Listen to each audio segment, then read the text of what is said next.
Math083 Final Exam Review, Problem 4, Parts C and D.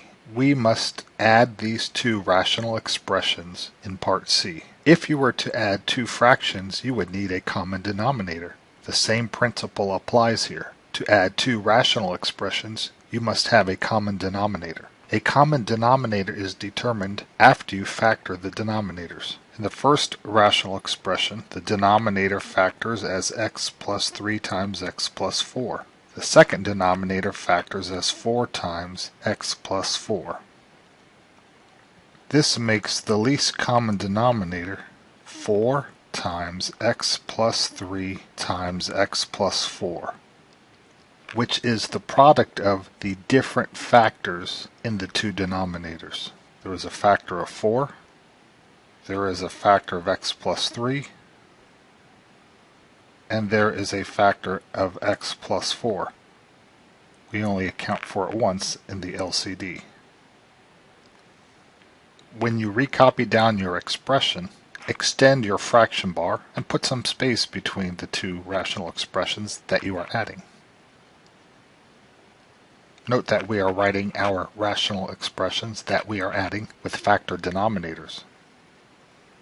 To make this LCD, we must create this denominator in both of our rational expressions. In the first rational expression, we are missing the factor of 4, which we multiply into the denominator, and likewise we must multiply into the numerator. The second rational expression is missing the factor x plus 3. We multiply that into the denominator and into the numerator. We get negative 8x divided by our least common denominator plus 5 times the quantity x plus 3 divided by the least common denominator. Because the denominators are the same, we can form an answer fraction with that common denominator. The numerator is found by stringing these two numerators together.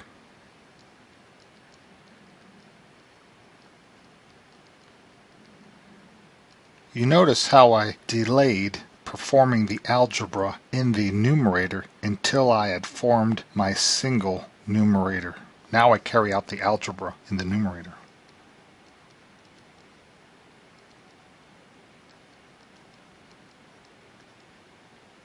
We get negative 3x plus 15 divided by the common denominator.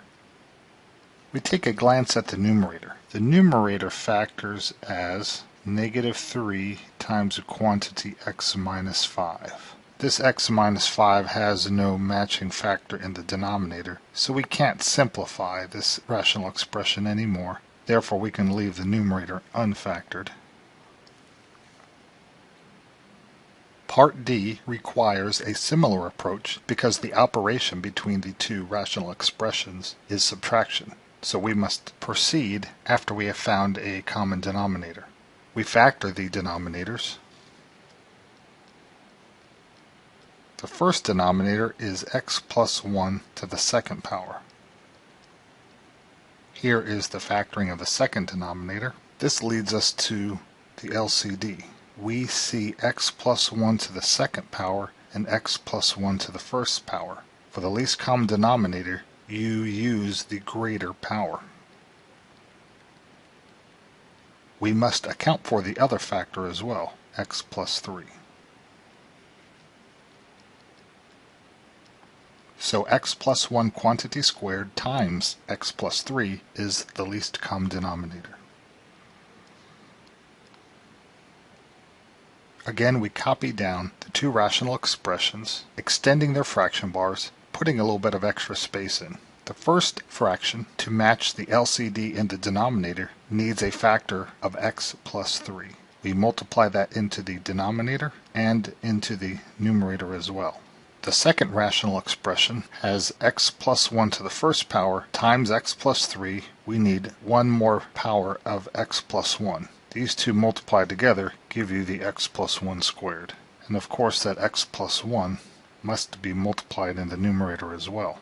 The numerator has more than one term, so we must wrap the existent 2x plus 5 in its own set of parentheses.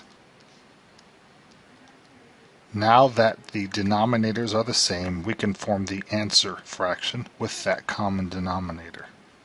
We string together these numerators into a single numerator. Again, we delay performing the algebra in the numerators until we have formed a single fraction. This will prevent sign errors.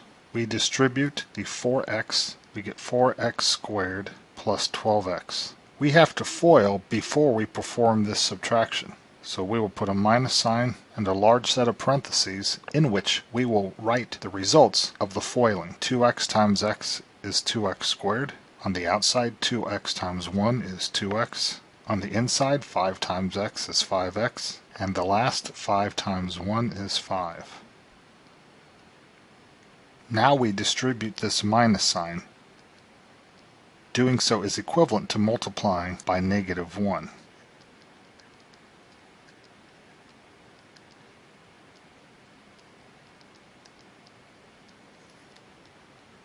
Now we look for like terms.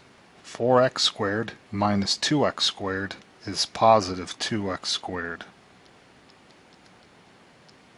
12x minus 2x is 10x, minus 5 more x is 5x. We have a single constant term, minus 5. We should explore whether or not the numerator factors, because there is a possibility that if it were to factor, we might be able to divide out factors in the numerator and the denominator. But a check of the numerator shows that it does not factor.